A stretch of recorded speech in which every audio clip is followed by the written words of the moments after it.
Okay, so we're. Oh wait, hold on. Shit. Where's my There it is. We're gonna watch some true crime today. I think it's all true crime.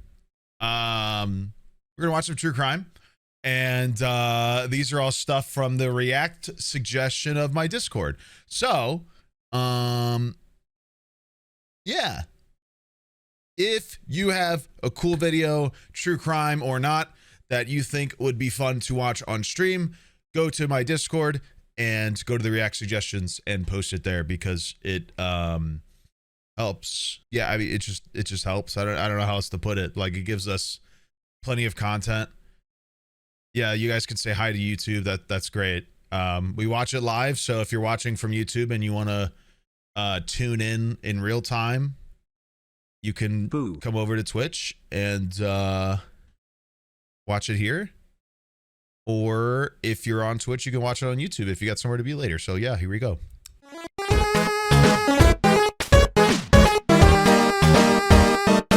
First video of the diddly day is from Catching Killers. It's called When Parents Realize Their Kid is the Killer. Not positive about this channel. I haven't seen anything from this channel before. But yeah,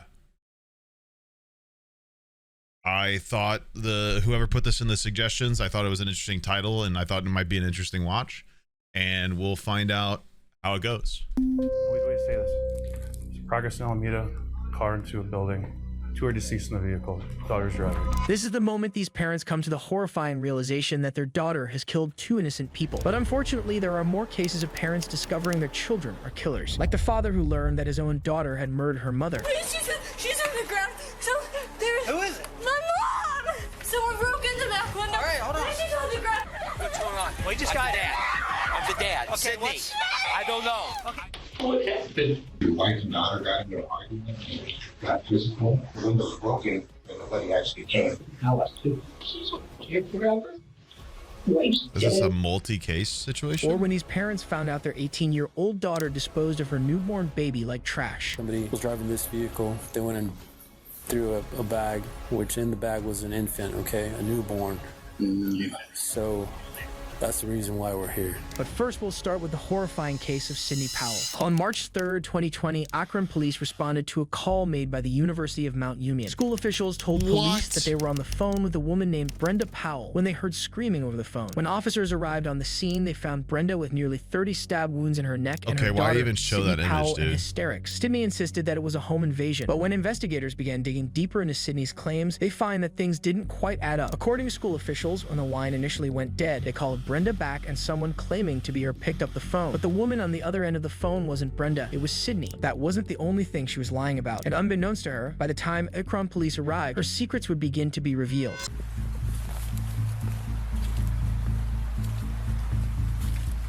Okay, so this is all hysteric, or this is not hysterics, this is all acting. Upon arriving on the scene, officers immediately heard Sidney screaming inside, which gave the officers the probable cause they needed to enter the residence. When inside, officers would be met with a truly horrible scene. Not only that, they had their first encounter with Sidney, who had her fabricated story locked and loaded. Akron Police! Akron Police!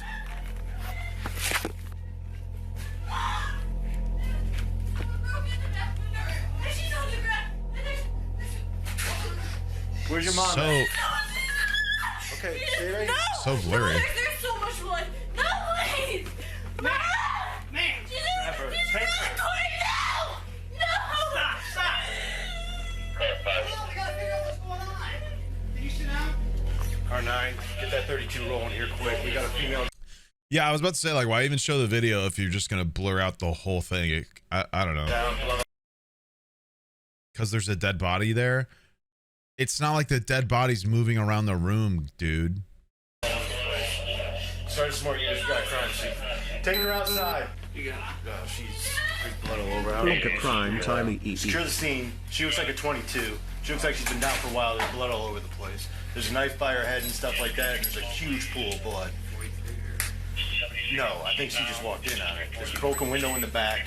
So if you can just put up some crime scene tape. As soon as AFD gets here, they're going to pronounce her, I'm sure. Once the Fun fact, they can actually tell which way a window was broken into, either from the inside or the outside. So I wonder if that'll come into play. officers got inside the house, they saw just how tragic the scene was. And based on the blood alone, it was clear that Brenda Powell had been viciously attacked. Not only How? Physics. It's the best way to put it. It depends on the glass shatter. I mean, the easiest thing to say is like if you're outside and you bust open a window to the inside, the force you use to bust open a window will push the glass forward, right? So the way the glass falls and in what direction will indicate in which it was broken. But at the same time, if a person was smart enough to clean up glass for some reason, I don't know how they would be able to clean up glass to where they couldn't even see the direction in which it was broken into.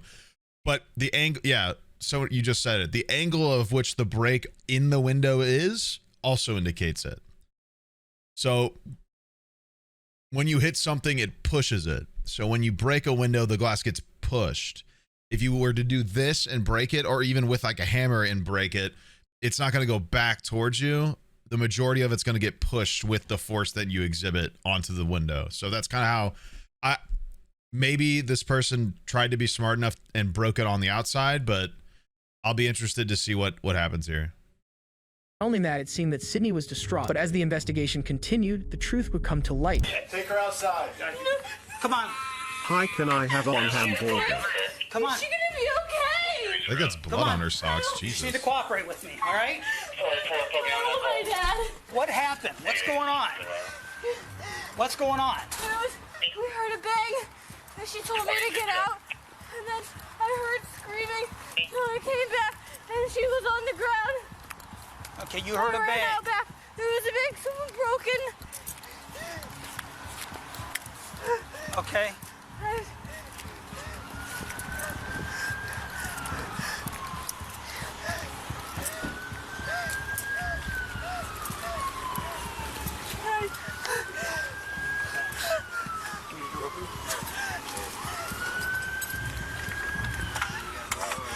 What is your name? Sydney? Oh yeah, You cut? that's blood all over I her. don't think so. Yeah, you're cut somewhere. I don't think so. Yeah, your hand. No, I was helping her. I grabbed her. All right, stop. I'll tell you what, can you sit on the ground here real quick? Come on. Come on. You said the ground. Yeah, you're fine right there. No. You're fine right there. I grabbed the knife. While being escorted outside, Good Sydney way tried to to explain claim the things to DNA the evidence. officers by telling them that her mom told her to get out of the house after they heard a bang. She then said that someone broke in, and when asked about the cut on her hand, tells police that she grabbed the knife while helping her mom. Moments like this later, guy's Sydney's pacing. dad, Steve Powell, arrived at the scene. What's going on? I don't know. We just I'm got the dad. I'm the dad. Okay, Sydney. what's- I don't know. Okay. I don't know. Daddy. What? What the hell? Where's my wife? The window's broken, Dad. Where? The back That's what you're window's saying? broken in. So you're gonna have to Daddy. officers inside there. So I don't know. There go was check so this much lady in the blood. house. Okay, she's got minor cuts.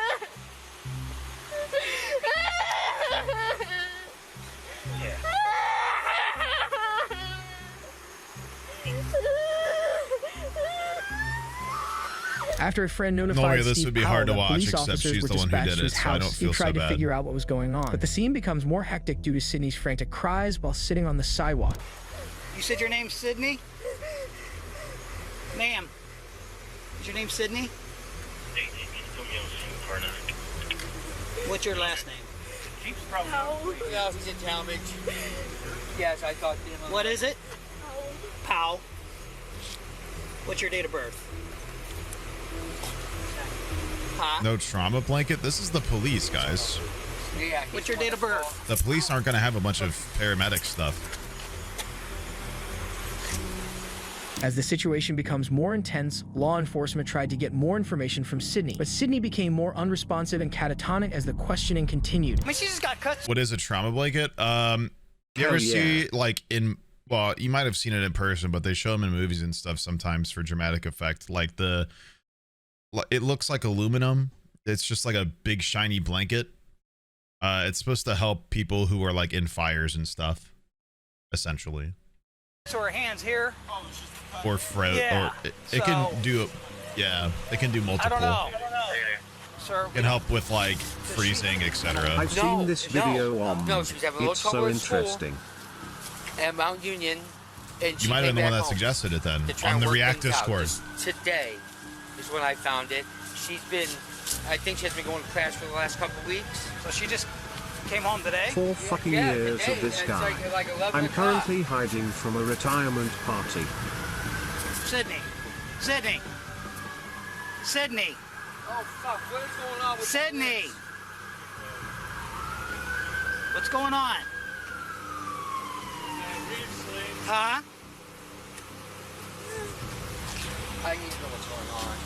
We don't know yet. Her father, on the other hand, had a lot to say, and when the officers begin questioning him, information comes to light that paints a more detailed picture of Sydney and her relationship with her parents. Information that later a became suspect vital yet? in building a case Probably. against Sydney. The officer Yeah. then turned his attention to Steve Powell, who revealed that Sydney was having trouble at school and wasn't Even before they talk to the dad, I imagine she's a suspect because she's at the scene when it happens or when they arrive. A good officer would keep everybody around the scene at the time of arrival in suspicion. So, and also she's a part of the family and whatnot. And usually when there's a pretty brutal home invasion murder, it's a personal matter, not a break-in. People are pretty stupid at the idea that there's a lot of people who think that like people will just break into a house and just start killing people. It doesn't happen much. I mean, it can happen, but usually people who break into homes when people aren't in the home. And if there is somebody in the home, they usually don't continue, let alone add another felony charge. So it's like going to class for a few weeks, so she came back home to work things out. Investigators later pieced together that Sydney had been unenrolled from the University of Mount Union after failing 3 classes. She tried to pretend like things were normal and kept the secret from her parents. And after further investigation of the crime scene, police concluded that Sydney attacked her mother with an iron skillet and staged the scene to look like a break-in. Once they come to this conclusion, investigators her mother with an iron skillet and staged the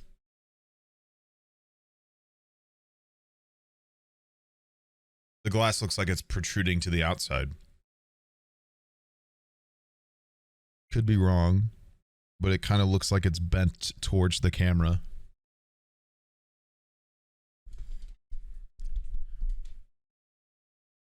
scene to look like a break-in. Once they come to this conclusion, investigators have the difficult job of delivering the heartbreaking news to Steve Powell. His daughter is a killer.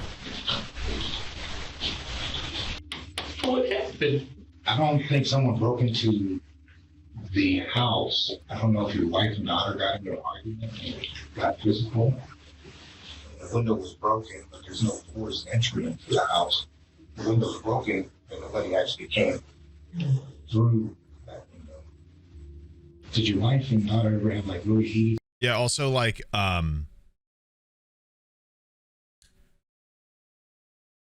who gets into a house through that small of a hole? Well, somebody could, but DNA is left on everything you touch, no matter what. So, like,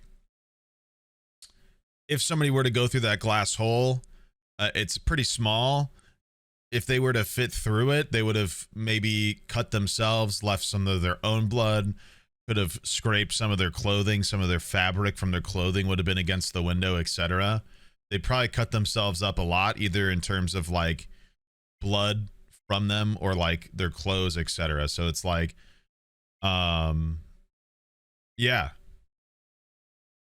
it's pretty easy to tell if a thing that was broken into or a thing that was broken to enter a home, for example, was actually used.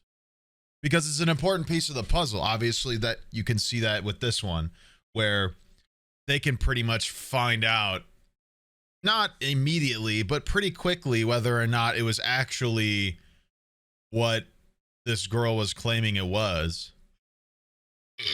Excuse me.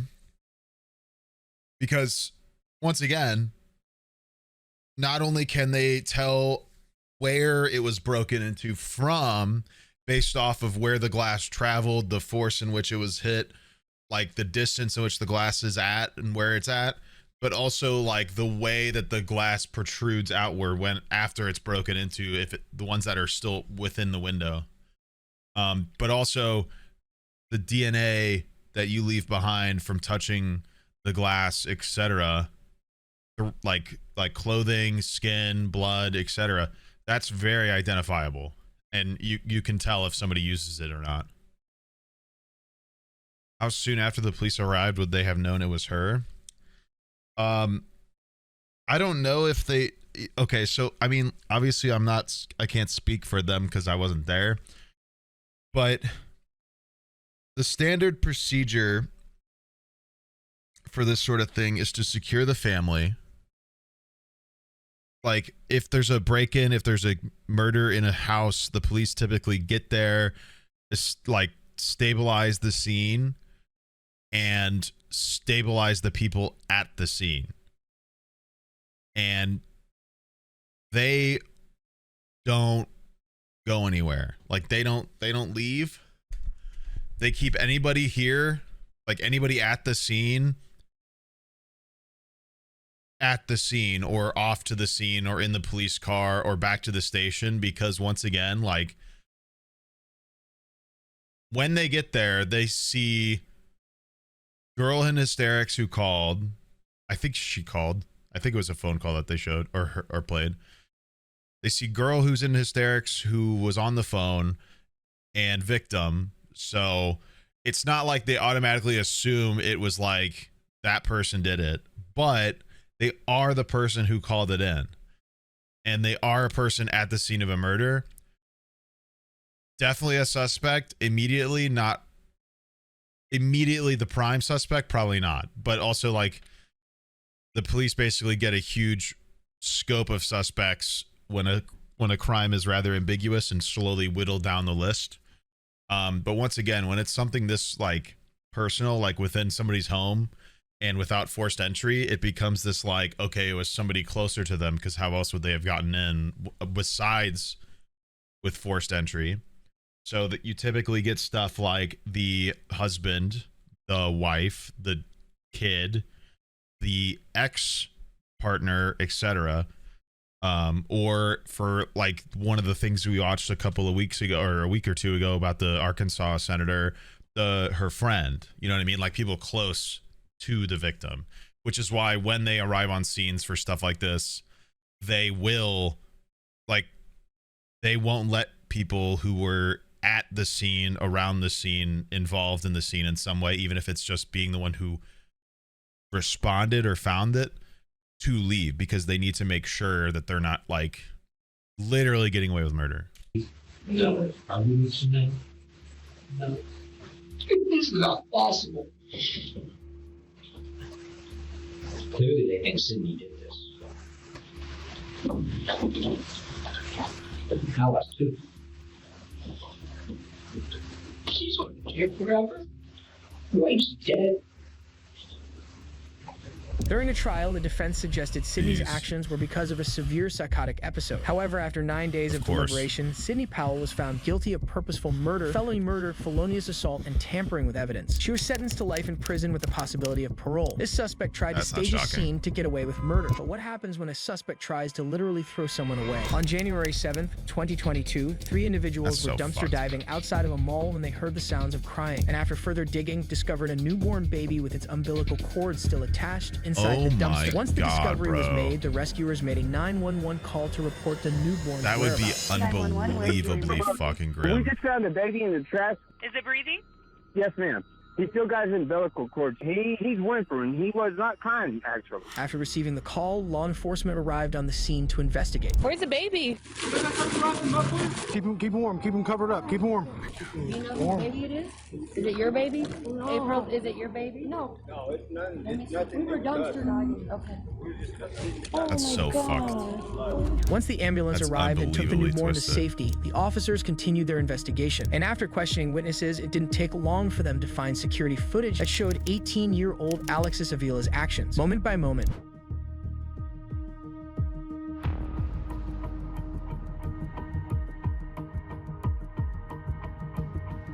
I mean, this is...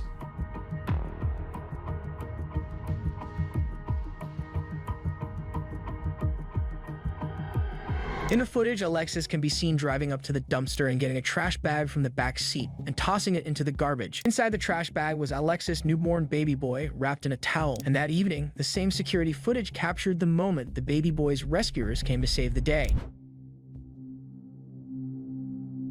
Dude. Like, dude.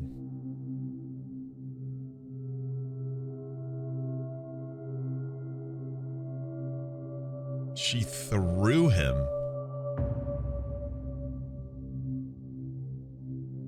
Oh my God, imagine being these people, being like, holy fuck. The footage captured the moment the dumpster There's divers literally retrieved the a trash newborn bag child from the in here. garbage, initially thinking the cries they heard come from it were from an animal. But as they investigate further, they discover the horrible truth.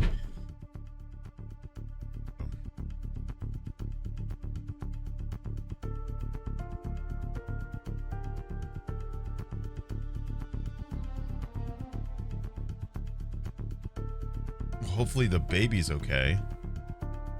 They said it was still breathing, but I feel like it's weird that he hasn't really implied that it's totally safe.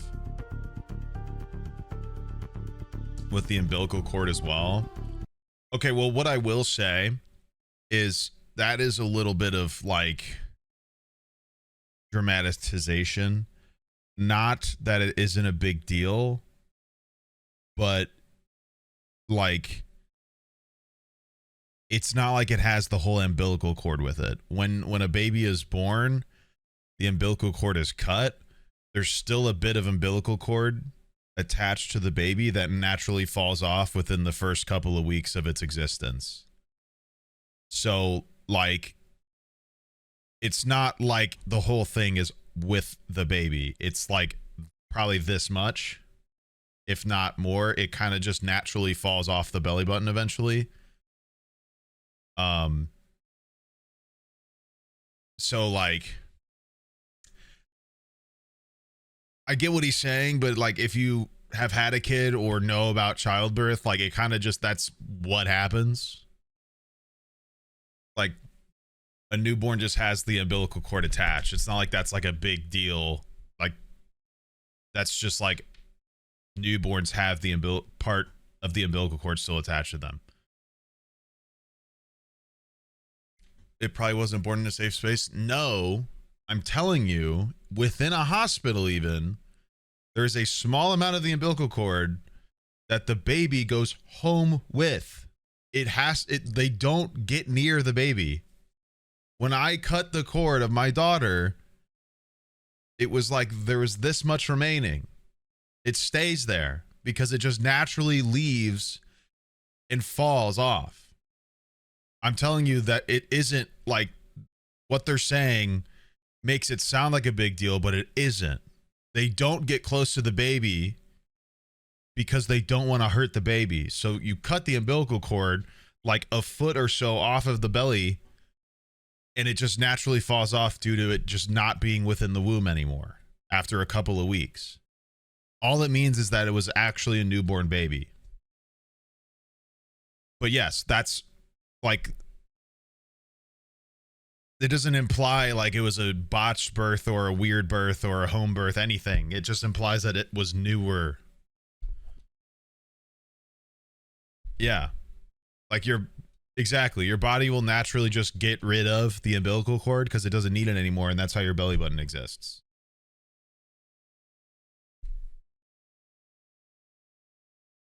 I'm going to assume this is a pretty shitty parent given what they just tried to do to their kid, though. So mean, that's fucking crazy, man. I hope this baby is safe. The Good Samaritans can then be seen pulling the baby from the trash bag and immediately calling the cops for help. And after finding the security footage, police officers were easily able to track down Alexis' home. Hello, how's it going, ma'am? We had some questions involving this vehicle. Is this your vehicle? Yeah. Okay, do you drive it daily? Your daughter does? Okay, what's your daughter's name? Why? This vehicle was involved in a abandonment of a child, okay? Somebody was driving this vehicle. They went and threw a bag, which in the bag was an infant, okay? A newborn. So that's the reason why we're here. When police arrive at the home, they speak to Alex's parents, who seem completely dumbfounded by the information provided by the cops. But the officers proceed with their investigation by bringing Alexis and her parents in for questioning. Bro. What happened today? How did you? But advertising a fucking TikTok in my chat. What are you? Go to sleep and then go back to the restroom. And go to sleep and go back to the restroom. So obviously you gave birth That ass. to a child. Right. I'm trying to find out where it happened, how it happened, or what led to that and stuff like that. I went to sleep and then I woke up and I went to the restroom and I was just trying, and then it came out and I thought it was poop, and then it wasn't. Okay. So you were where? And you're at your house? Yeah, I was by myself. You were by yourself? Yes. Okay. I was in a panic. I didn't know what to do. Okay. I was scared. I just left and I drove around and I just put it to where I put it. That can happen. It can happen. I put it in the bag. I took it to the car. When I was in the car, I had 2 trash bags. I took one with me, which is the one that I had, and then I put it again, and then I drove around and I didn't know what to do, and I just put it in there. A short time later, Alexis is arrested. Alexis was found guilty of attempted first-degree murder and child abuse and sentenced to 18 years in prison. But in October of 2023, she made an appeal to have the Supreme Court look over her case. She was released pending the outcome of the court's decision. In this case, the suspect threw all of their victim like garbage. But what happens when a suspect's dangerous driving ends lives? On July 31st, 2022, at around 5:30 a.m., 19-year-old McKenzie Shirilla was driving with 2 male passengers currently when at she the hit a Reds brick wall baseball going game 100 and miles I'm per bored, hour. so now 45 I'm minutes here. later, a Good Who got Samaritan saw murdered? the aftermath of the crash and notified police. When the Strongsville Police Department arrived Why on the wouldn't scene, she both the passengers... Why wouldn't she surrender the baby to a hospital? Because she was 18. I mean, literally on your hands. Not even on your hands. You can name how many bad decisions you made as an 18-year-old. Obviously, you didn't make something this bad. But,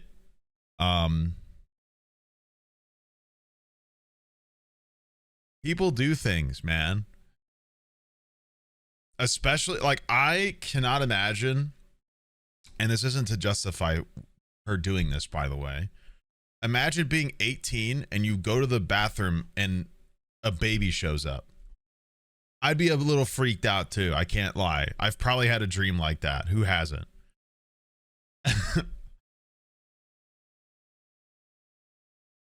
Thank God that the baby's okay. Honestly, thank God that the baby's okay.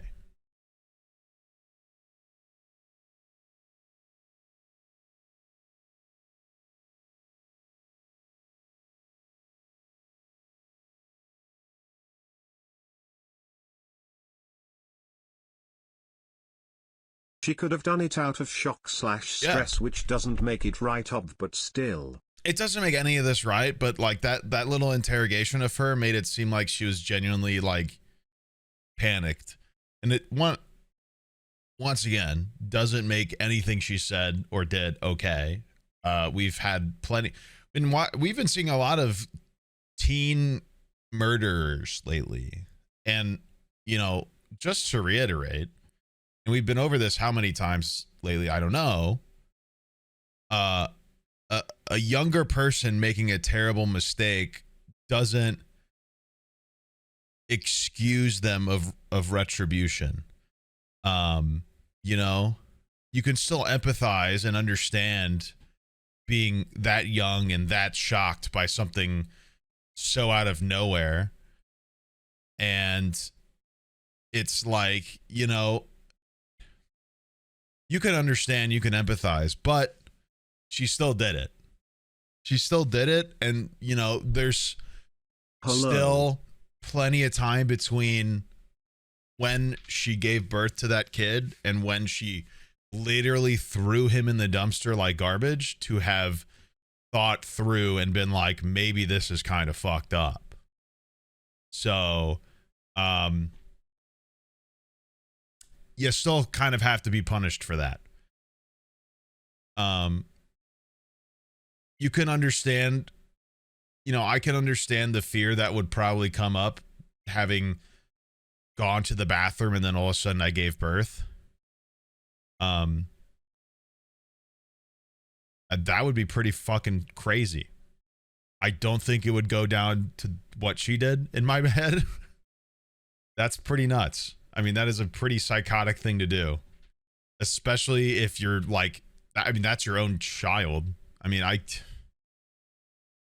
yeah, you can have empathy for somebody without excusing or forgiving what they did. Exactly. And that's a great point to make and one to reiterate at all times whenever we have any sort of stuff with this, where we did with like the previous story of the teenager who shot her mom, or even fictionally with like the games like Amori, like we played. We got on that huge tangent when we played Amori. Like, you can be empathetic towards a person's problems and what they've had to deal with or what they had to go through, but that doesn't mean you have to like excuse or forgive what they did. Like, what they did can still be messed up without, like, you don't have to be unforgiving and unempathetic. You can empathize but also be unforgiving about it, because like, once again, murder is murder. And it's not like the baby showed up and she immediately, like, she didn't even kill it. She threw it and hoped it died. That's, you know, I mean, still attempted murder and still was going to be a murder. But it's not like it showed up and she tried to kill it immediately. Like, she had a lot of time to rationalize what she was doing. Even if that was maybe an hour, maybe two. That's a long fucking time to be like, I'm about to throw my child in the dumpster. That's fucking crazy. I mean, that is crazy. So, isn't there a mental illness related to this? I don't know if I would consider postpartum a mental illness. But yes, there is there's a psychological effect that women go through when they give birth called postpartum. It can go positively or not.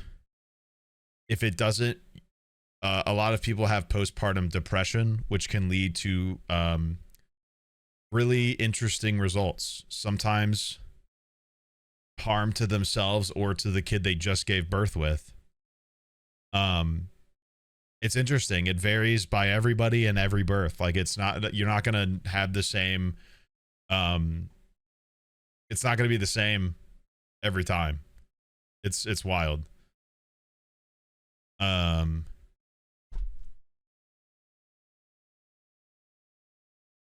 it's worthy of a discussion because it's a big deal and it's a thing that people go through. You know, it's a very like, very real thing that people suffer from almost every single delivery, and also like something that should be like discussed because it makes it easier for people to feel supported throughout that, if I'm honest with you. So yeah, it's tough, man. It's tough. Yeah, I mean, I don't think she really understood that she just gave birth to somebody as well. I mean, once again, yeah, she referred to it as an it. She's 18. She's probably got no idea what the hell's going on. She apparently didn't even know she was pregnant. Like, I can empathize with that. I can see being 18 and being that scared and not understanding the world, because you fucking don't. I still don't. I'm 28. 10 years ago, I definitely didn't. And 10 years from now, I still won't, because you just don't. I just feel like you genuinely don't the whole time, and that's okay. But you learn more and more the further you go. So, yeah, it sounds like it was a cryptic pregnancy. Yeah, it sounds like she had no clue, which is so scary. I can't imagine, because like Hannah and I had 9 months to mentally prepare. We had a couple months before that because we knew ahead of time that we wanted to have a kid. So we had months beforehand to really rationalize. And then once we were pregnant, we had even more time to rationalize that we were bringing a literal person into the world. I can't imagine not ever having even grasped the idea or thought about it, and then all of a sudden you gave birth. That would be very, very, very scary. Anyway, not once again, this is an interesting discussion about it, because it's not to excuse a murder. It's to empathize with a person in a terrible situation. And unfortunately, they probably did one of the most fucked up things they could have done in that situation. But murder is murder. So you can be terrified, but it really doesn't excuse you deliberately trying to kill somebody. So 5:30 a.m., 19-year-old McKenzie Shirilla was driving with 2 male passengers when she hit a brick wall going 100 miles per hour. 45 minutes later, a Good Samaritan saw the aftermath of the crash and notified police. When the Strongsville Police Department arrived on the scene, both the passengers, 19-year-old Davian Flanagan and 20-year-old Dominic Russo, were pronounced dead, but miraculously, McKenzie survived. After assessing the crash, law enforcement conducted interviews to uncover the reasons why the crash occurred. What they would find would make them question whether or not this was an accident. The cops would soon determine that McKenzie had her foot pressed down fully on the gas. Not only that, she never once applied the brake. But before any of this was discovered, body cam footage captures the cops step by step as they assess the scene. Radio. This car's split in two. Jeez. Radio, there's a occupant inside. Send us a squad now. We gotta bust the window out. Send us some more units. Any more units to progress in Alameda? Now! What are we doing? 31's one up. He's getting the glass breaker. This is not a fresh accident either. She's been here for a while.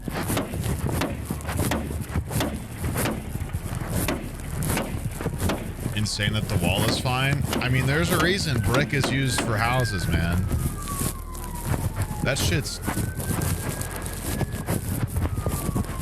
Yeah. Radio, we got at least 2 occupants in here. No one's moving. It's more likely that the grout gets broken and the bricks fall apart or fall off like they collapse than anything. Times 3, guys. Radio, 3 occupants. No one's conscious. Oof, echo. No one's breathing. Bust that window out.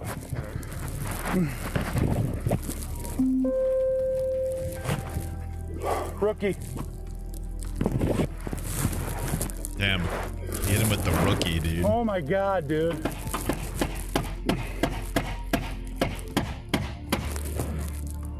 Who can hear my voice?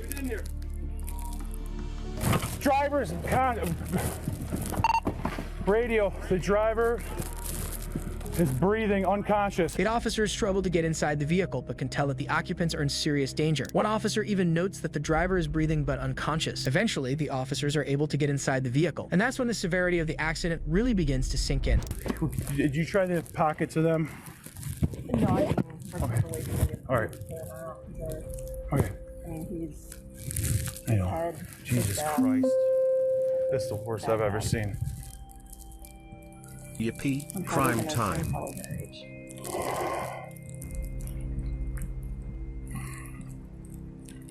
There's nothing we can do right now, guys, other than hope fire hurries up. That's it. That's true. After being rescued from the wreck, McKenzie was airlifted to the nearest hospital. There, law enforcement spoke to McKenzie's parents to tell them the news no parent wants to hear. Dave, what did they tell you? Nothing. Okay, she was light flighted here. Yeah, I wouldn't know that. Okay. No. You want to sit down?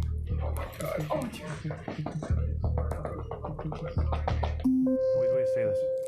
There's progress in Alameda, car into a building. 2 are deceased in the vehicle. Daughter's driving. Who died? I don't know whether, but there's one that we don't know. His name's Jacob. Does anyone know a Jacob? Dom? No, stop. Let him talk. Guys, I know, we've been dealing with this. Your daughter's okay. She's talking to us. I talked to her, okay? Your daughter's alive, okay? Your daughter's alive.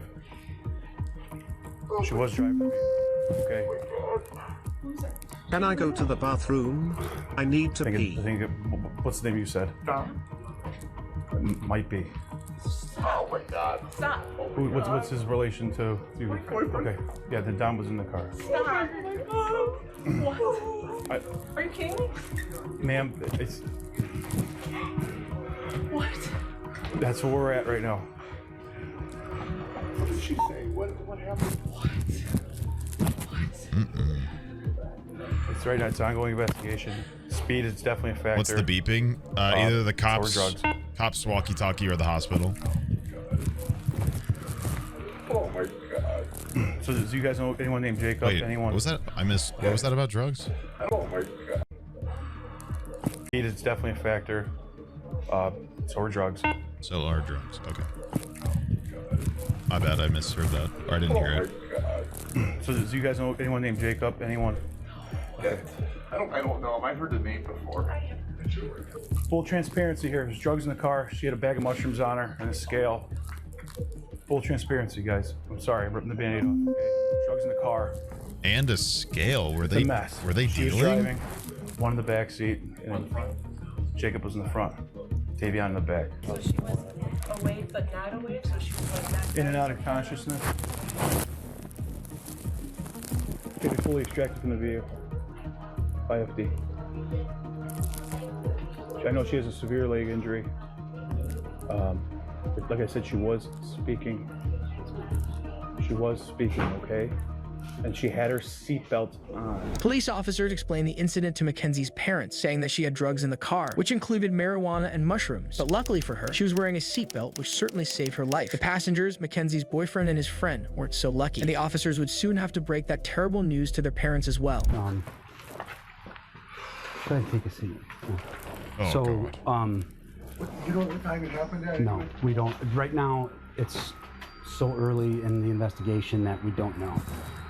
What we do know 100% is somebody called it in. Somebody passing by called it in at around 6:15, 6:30. Called in what? The car was dispatched somewhere? Yeah. So what it appears that happened is they were going westbound on Progress from Pearl Road, and they went Right here in Strongsville? Yeah, in Strongsville.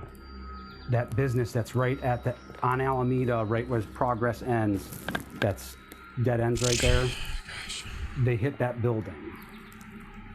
They hit the sign out front, and then they hit the building. Would they fall asleep at the wheel or something? Don't know. We don't know that. We don't know that. So 2 kids are dead, my son's dead, another kid's dead, and Go the ahead. girl's in the hospital? she's in surgery right now. Oh my God, huh, Chris? I didn't copy. I'm sorry? I'm sorry, hang on just one moment. Whatever you might need. Okay. Well, I mean, another family member or friend or It's anybody that you terrible, might want dude. us to call on your behalf. No. This is a fucking nightmare. Yes. Absolutely. That was, what do you think, somebody called in at 6:30 in the morning? Between 6:15, 6:15, 6:30, yeah. Came upon it, passing it by. Yeah. Oh my gosh. She was in her car? It was in McKenzie's car, yeah. Yeah. Oh my gosh. Is she gonna make it or you guys don't know? We right now we don't know. She's in surgery right now, so we don't know. Oh my gosh.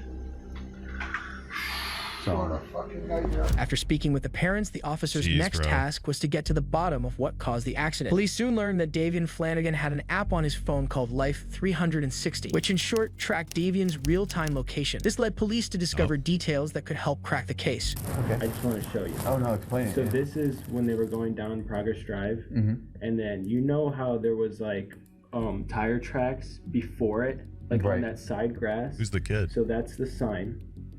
That's when it hits the sign. And then it says that's slow where down. she curved exactly right on. Gotcha. Missed those two rocks and went right into the sign, the side of it. But I'm just confused on how the back of the sign was messed up. But she went right into that wall. Right. No, so you can see like the hard braking was right at the wall, and then her high speed was after the hard braking. was Right. 90 miles per hour. So it said it's a recording. Does that play? So I mean, what does it mean? Or basically just how it works, screenshots? It's just a tracker. Yeah, it's like my Okay. parents have me in a circle so they can see where I'm going. It just follows you wherever Right. you go. And Davion had us in. Yeah, we had Okay. we had a bunch of us. We had all of our friends in it. Like Okay. Davion was in it too. This is the We victim's can literally brother. see where Davion has been. So I for don't the know if past you guys however know. long you need to know. Okay. It might be his So phone, you yeah. know if you guys know they were at a party before this? We do have information as to other places they were going to. I'm not sure what the detectives have, but they know they have statements from other people of parties that they were potentially at. So they were at Paul Burling house. I don't think their parents knew about the party, but I can be wrong. Okay. If you guys want, I will let you guys write statements. Okay. And you can write down. Is there anywhere I can like send screenshots? Absolutely. I will give you. I'll write down my email. And you can send the screenshots right to the email, and I'll get them all to the detective. So I spoke to friends that were at the party. I wasn't personally there. I Okay. wish I was there. But, Okay. Okay, any information you have that can help us out to help try and sort out and get a better understanding of what happened is helping us. Yeah.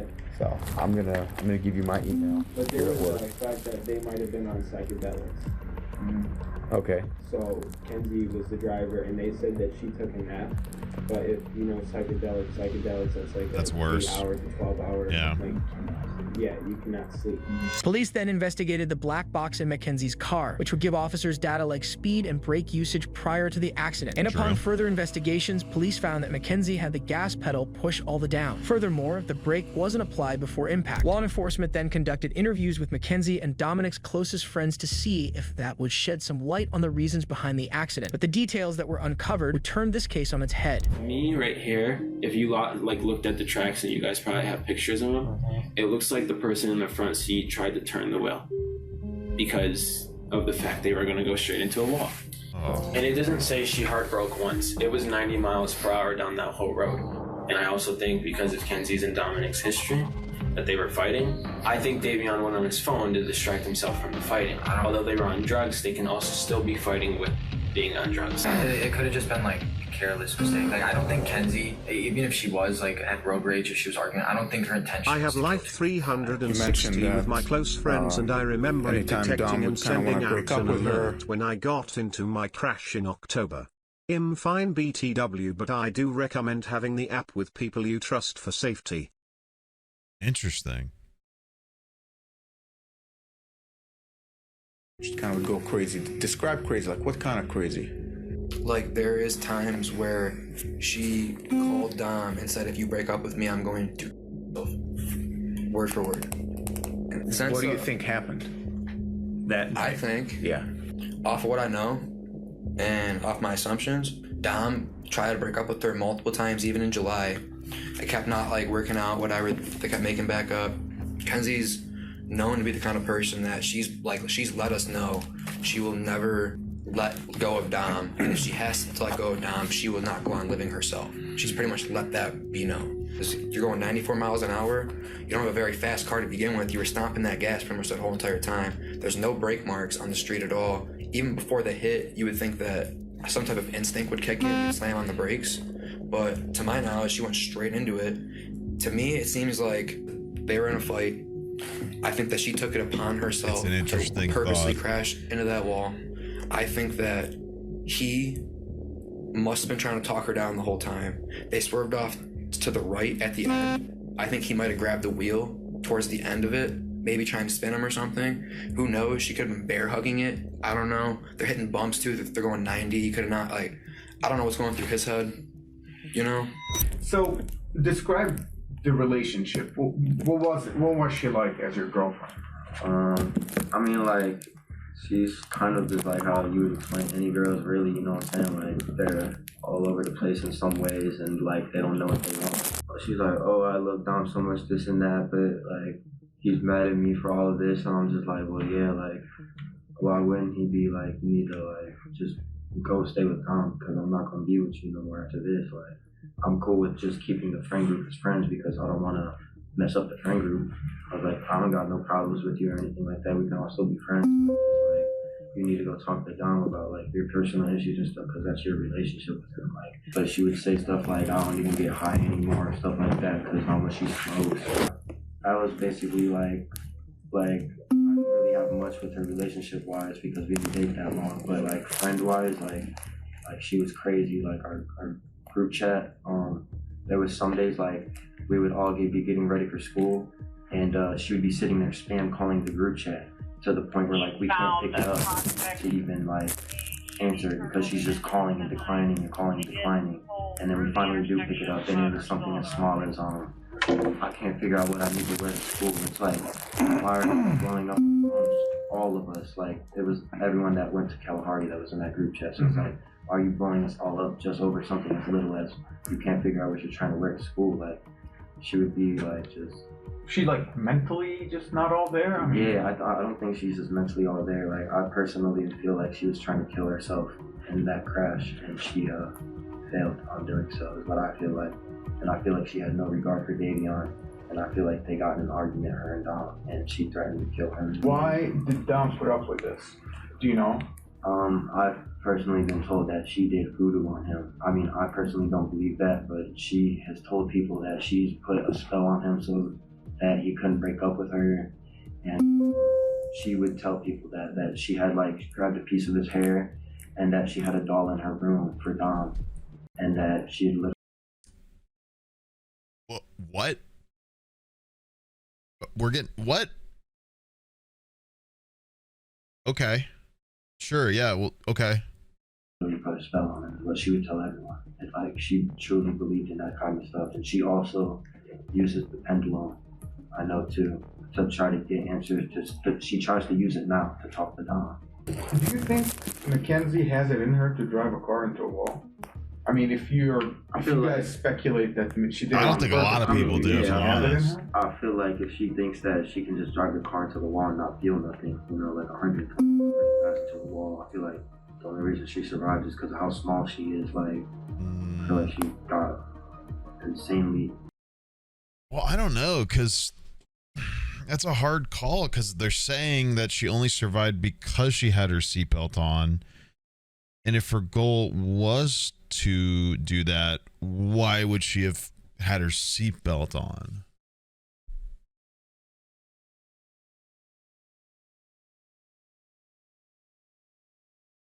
I think that's a fair question. I mean, maybe it's just habit. I don't know. Lucky, but at the same time, not absolutely an in the moment thing for sure. Like, she killed 2 people. If that was what she was trying to do, but it's like, I feel like that's what she was trying to do, was crash the car into the wall. Based on the evidence that is gathered in the interviews, police come to the conclusion that McKenzie purposely crashed the vehicle, so she was carted off to jail. McKenzie elected to waive her right to have a trial by jury and instead chose to have a bench trial, meaning her fate was in the hands of Judge Nancy Margaret Russo. During the trial, the prosecution argued that there was tension in McKenzie and her boyfriend's relationship, that it was tumultuous, and that she deliberately planned to kill him and his friend in the car that day. But the defense said otherwise, saying that there was no proof that McKenzie planned anything, and that there was no way of knowing what exactly occurred moments before the crash. But ultimately, it was Judge Nancy Margaret Russo that put the final blow to McKenzie's case. This is the type of evidence you can never unsee. Why would anyone do that? I don't know.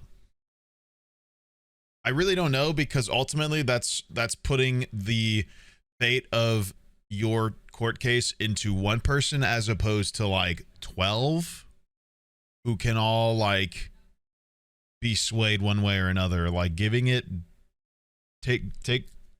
putting your fate into just the judge is pretty wild. I don't I don't really understand the logic on that one. That's crazy. You can never forget the visual or audio of this exhibit, which is chilling and tragic. As you review that exhibit, you know that you are watching the oncoming deaths of 2 people, and there is nothing that will stop it. The video clearly shows the purpose and intent of the defendant. She chose a course of death and destruction that day. Exhibit 802 crystallizes the deadly decision I would have to agree. of the defendant. I would have to agree. She morphs from a responsible driver to literal hell on wheels as she makes her way down the street. McKenzie alone made the decision to drive the car, to drive an obscure route, a route she visited a few days before, and a route not routinely taken by her. Oh. McKenzie. Oh. What? I feel like that was an important thing to include. It was a route that she didn't typically take, and she went there a few days prior.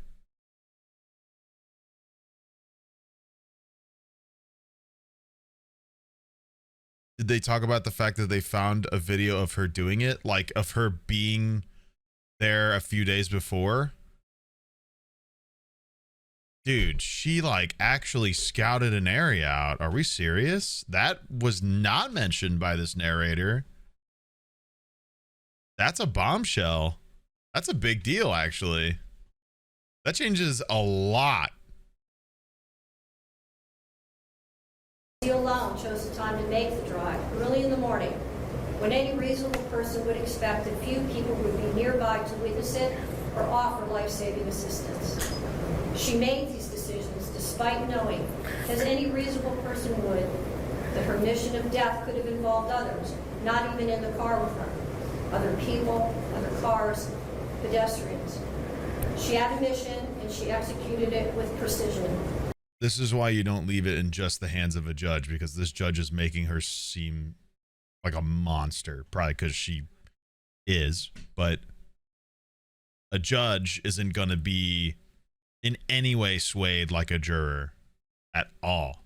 The mission was death. Why would you do that? I thought you saw Why me. would you do that? I'm sorry.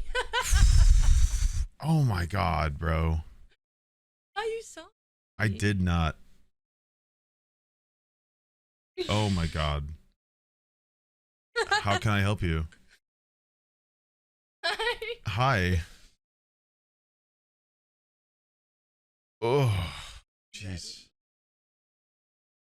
No. No. Why? God damn. That was terrifying. Repeat a little. Just kidding. I'm trying to think of stuff to grocery, but I don't know. Yeah. I don't know what else. I can go get my own snacks at some point. It's all good. I love you too. Is the food ready? Yeah, actually. That's okay. Bye-bye.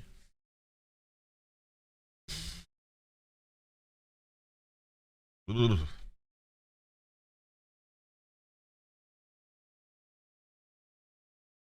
Normally that doesn't even scare me much. I think it was because I was leaning forward to like scoot in or sit up straight like as she did it.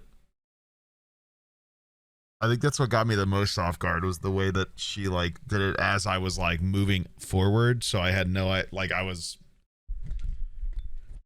that was the last thing I was expecting for my chair to go backwards when I was going forwards. So anyway, are there situations where you would suggest going with a bench trial instead of a jury? Not really. I'm sure a lawyer might have better insight, but like I really don't see the benefit. Unless, you know, you bribed the judge. But once again, you're having to convince one person as opposed to multiple. And if the jury doesn't agree totally, then it's a problem. And you can get a hung jury, which is which can dismiss the case in a way for a while, in some ways. So, you can't, the judge can't like not decide. Like, I don't know. There's a lot of strategy to juries that doesn't happen with a judge. You know what I mean? It's like super crazy, super specific. You know, it's pretty nuts. It's a pretty crazy idea. McKenzie alone decided to push the pedal to the floor and demand the ultimate speed of that vehicle. I would 90 agree. to 100 miles per hour. I honestly think the evidence of the brake never being hit and the apparently the footage of her going to there prior and never really being there, never really going down that way previously is pretty damning. I mean, that is pretty damning evidence. She alone decided what was to be. McKenzie decided death was the ultimate goal that day. And she alone made that decision for Dominic and Davion. And she Hello, continues to act in a IMA, manner or student. The defense might have seen a lot of Whether or potential not- for character damage from the prosecution that could sway the jury in a way that would not happen in just a bench trial. Bench trials are sometimes preferred when a case is very well known in the town also. There you go. I learned something today. Law student, just to reiterate that message, thank you for the 43 months, by the way. This is from a law student. The defense might have seen a lot of potential for character damage from the prosecution that could sway the jury in a way that would not happen in a bench trial. Bench trials are sometimes preferred when the case is very well known in the town also. Great point. I didn't even think about that. If it's a smaller town, they might have a hard time getting jurors that aren't very aware or personally victimized in terms of like friend or family being the victim. So it's, yeah, that's a good point. Thank you for the insight. Hell yeah. She intended to also kill herself is a matter of speculation. They have no relevance to the weighing of the evidence in this case. The totality of the evidence clearly demonstrates that Mackenzie Shirilla acted purposely and intentionally in the early morning hours of July 31st, 2022, and her purpose was to kill Dominic Russo and Davion Flanagan. No reasonable fact finder could view the totality of this evidence in this case and come to any other conclusion. Her actions were controlled, methodical, deliberate, intentional, and purposeful. This was not reckless driving. This was murder. McKenzie was found guilty of 4 counts of murder, 2 counts of aggravated vehicular homicide, 4 counts of felonious assault, 1 count of possessing criminal tools, and 1 count of drug possession. She was given 15 years to life in prison. In this case, the suspect's bad decisions cost the lives of 2 people. But what happens when the perpetrator of a crime is a 12-year-old girl? I'm so sorry. I don't know what happened. It's some demonic shit. I'm so sorry. I'm fucking crazy. I don't know what the fuck I did. Are the handcuffs unnecessary? 4. What's felonious? Felony. Like something to basically be a felony. Yeah, it's 4 because it's 2 to 1 person each. Conspiracy to commit murder and, well, I guess it would depend really, because it might be, it depends on what they try. He doesn't really specify. Because it's like, I don't know, it's 2 for each victim, so it equals to 4. But I don't know if it's a 2nd degree charge or a 1st degree charge or what. But yeah, it can vary. It could be like conspiracy to commit murder and obviously committing it. It could be attempted murder. It could be a lot of things. But yeah, felonious just means that what they did is worthy of a felony conviction, which increases the sentencing. At some point there's going to be a court trial where the defendant says, word fluff he's using.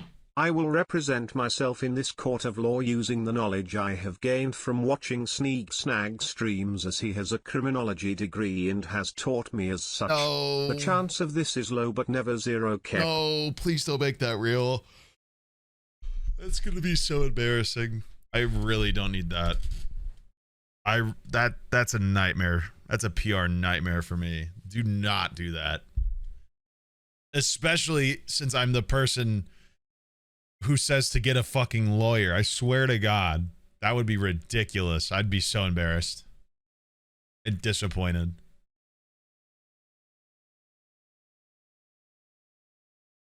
Anyway, let's watch this one. This one seems like it's going to be fucked up.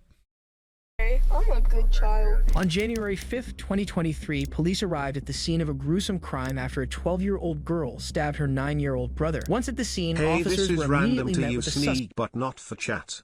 I am back from the drink run. So here is, for Beans and Skello, lemonade for Xanathars, root beer, gross, for jelly, royal apple juice, I forgot to turn off DXC taro TTS. milk tea, spirit root beer, EU, Thea vanilla chai, moss chocolate milk, crystal drive peppers. Anyone I missed? I bought extra spare sodas and teas or water. Screw you, Sneeg, you missed the drink run call. What is happening? I don't know what the hell is happening. I'm going to continue. Suspect in hysterics. Aylan, I'm so sorry. I'm so Come here, sorry. come here. I'm so sorry. I'm so sorry. We're just gonna put handcuffs on just for now. I'm sorry, I just need to pull up my pants. Where's the I'm knife? sorry, Dad. I'm sorry. I don't know what the fuck. I'm so sorry, Mom. I'm sorry.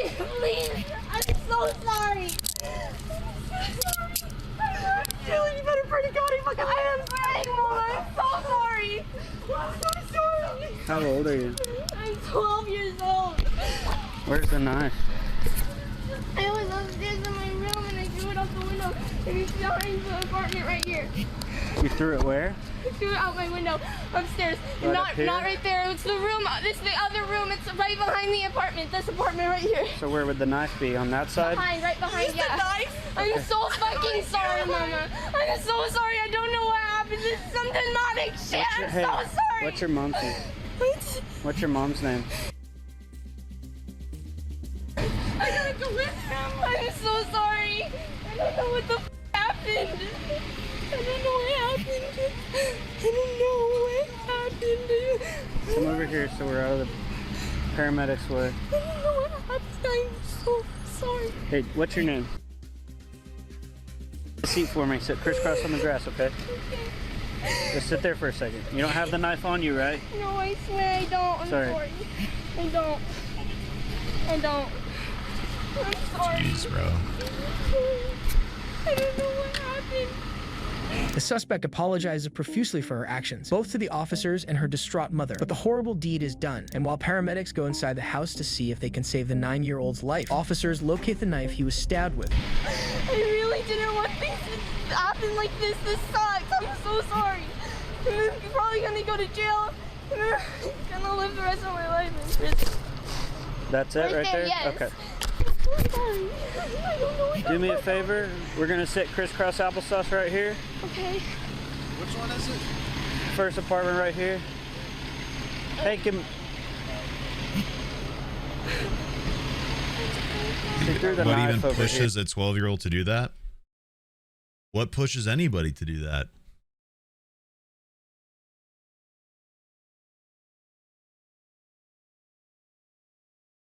The problem with your question is if we knew that, people wouldn't probably do it.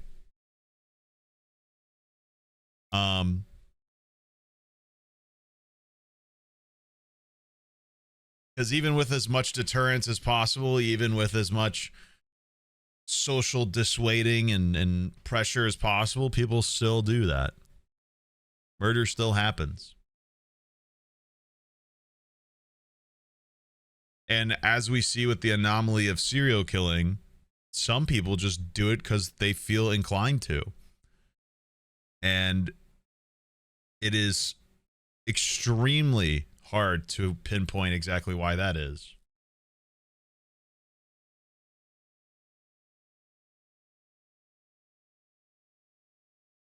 So,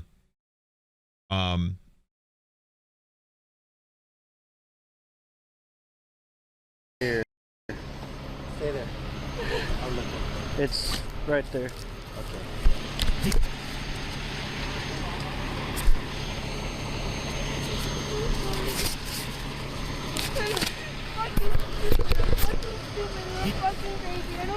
fuck I did. Stick your hands out like Seems this like for you me. do know what you did. Do you have any cuts on you? I do. Where at? On my arm. Which arm? Both of them. My left one is just small cuts. Did you cut yourself? Yes. Actually, I meant my right arm. It just has the small cuts, and then my left one has. I'm sorry. I don't know what the fuck it is. Mom, and then fire and IMSA was.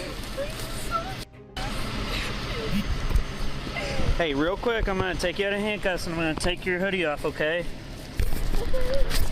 That way we can see the cut that you have. Okay.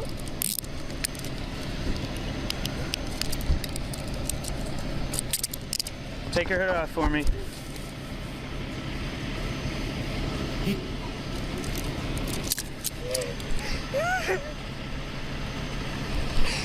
Is it just those? Those look old. Are they old? This Oh, one those- and this yeah, one, those are a little- This one, those are old with like. Do you have any new? One that's brand new. This was brand That's new from one. today? Yes. It was so fucking With the good. same knife? Yes. Okay. Can you watch her for just a second? After locating the knife, officers sit the suspect back down on the sidewalk and look into the cuts she has on her arms. She's then taken into the police cruiser where an officer continues to try and calm her down. You're not going anywhere right now. Will I be in jail? What was that? Will I be in jail? Right now, let's just,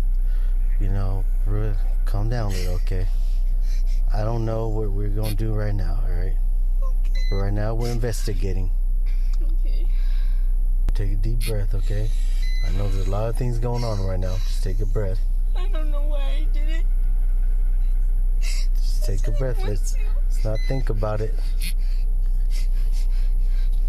When I first came to school, our math teacher, he had cancer, so he wasn't at school for a really long time, and yesterday was his first day back in school. And I really hated math, but I started to like it because he was there.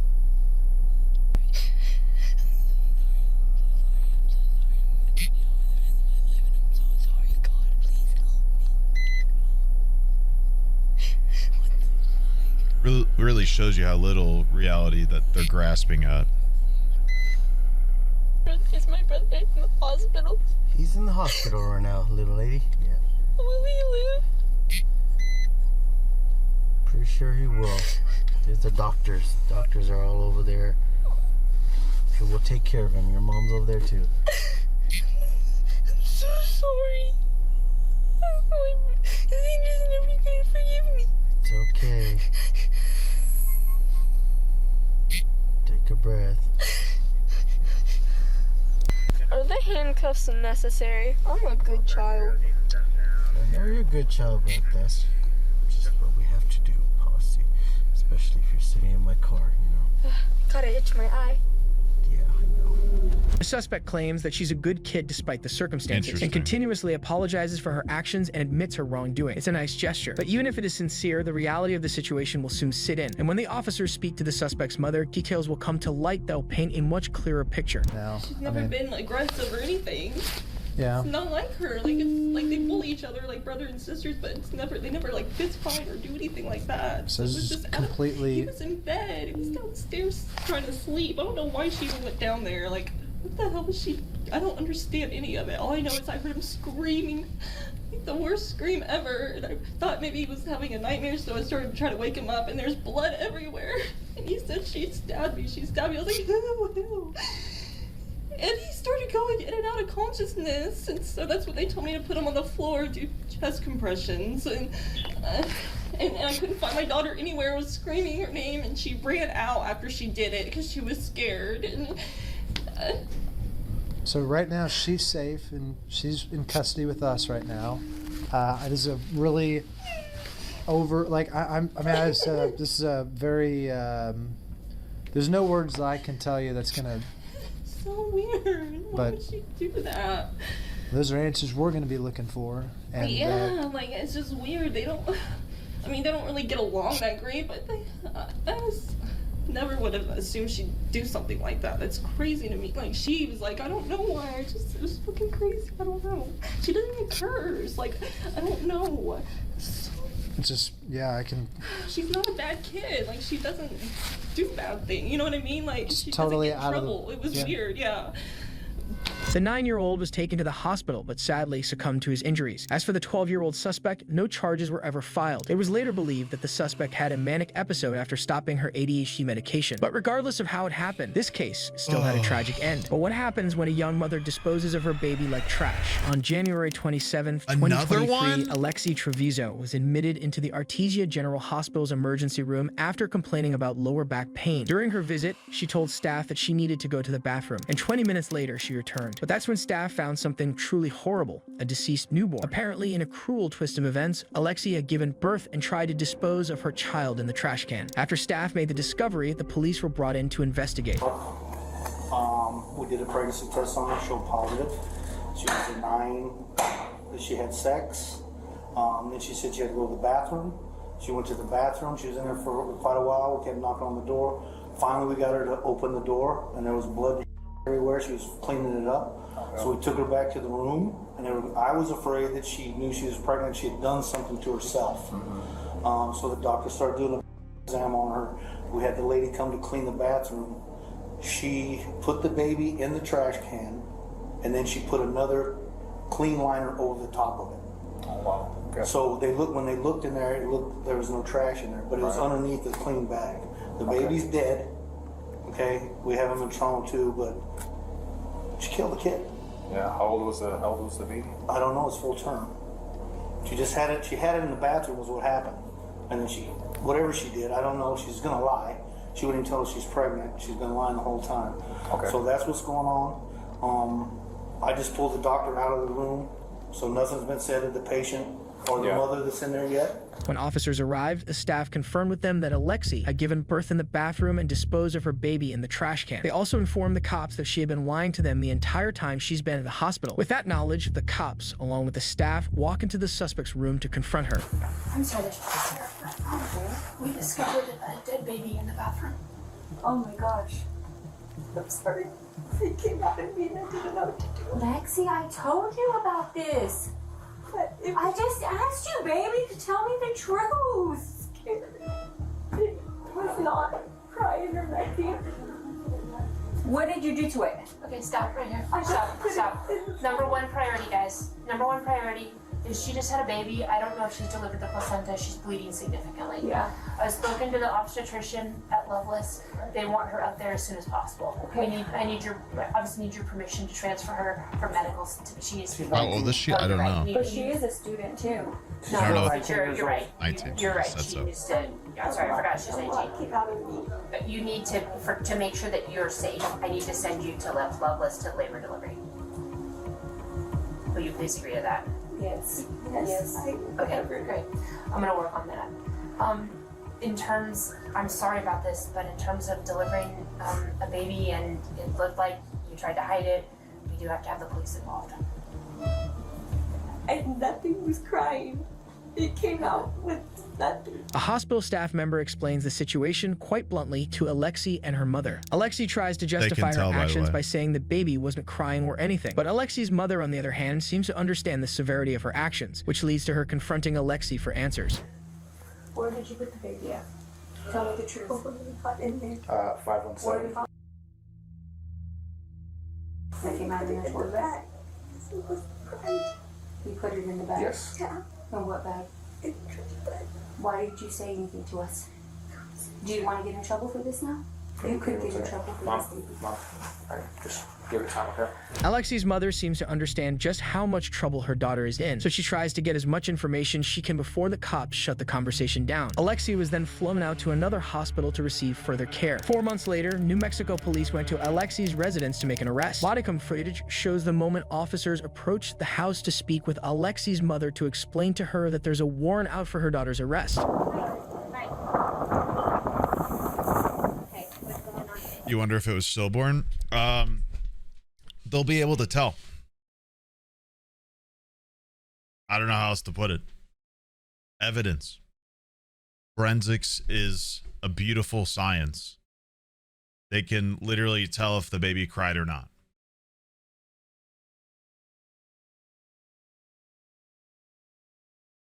So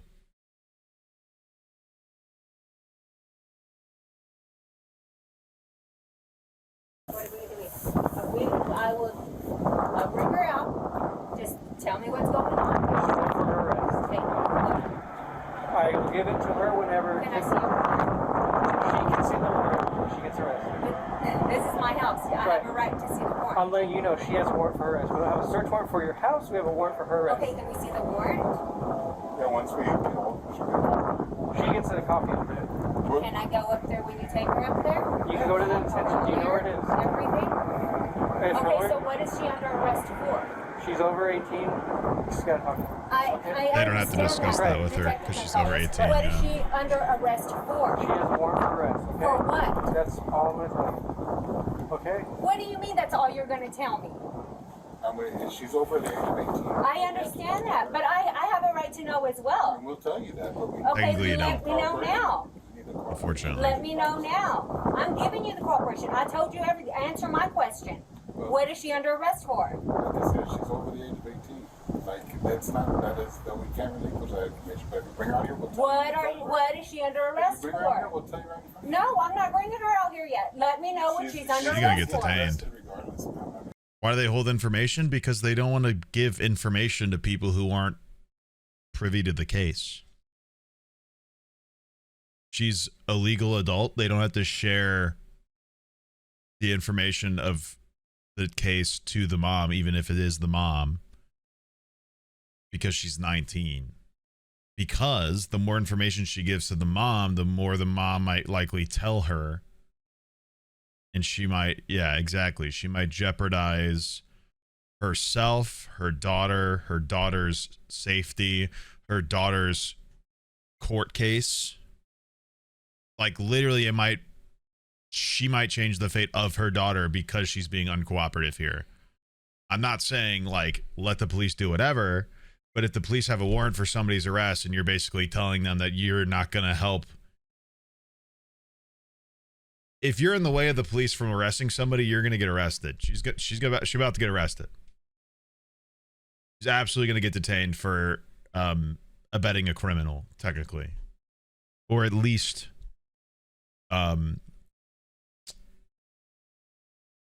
obstruction of justice. Yeah. For what? For what? For what? Are you okay with telling me? Tell me. Homicide. Open count of homicide. And tampering with evidence. Tampering with evidence? Yes. Oh, they did tell At the her. hospital? So, can we see her now? Alexis' mother demands to know why her daughter has a warrant, even arguing with cops over it, which is interesting considering that the reasons why should be apparent to her. Her daughter put a newborn baby in the trash can. However, after speaking with Alexis' mother further, officers eventually are able to convince her to bring Alexis to the door. She's good. She's okay. We're not going to be rough with her or anything. We're just going to take her over there and book her. Please don't be rough with her, please. Just bring her out. You can be with her the entire time, okay? Do you know where the public safety complex is? 3300 West Main? You can follow us over there. I will take you there. What's your name? Alexi. Okay. What's the last 4 years social? She don't even know it. You don't know it? I don't know. I don't remember. Alexi, do you know your date of birth? Yes. Okay. What is it? 11/25/03. For tampering. I'll be headed your way shortly.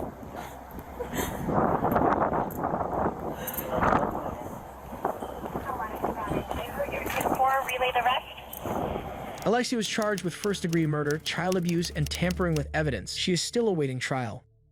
What the fuck is this thumbnail, bro? What the is this them? Oh god, bro.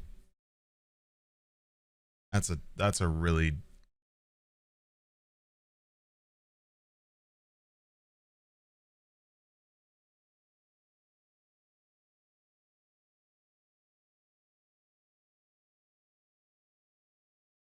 also like definitely AI, right? Yeah, like look at what the hell's this?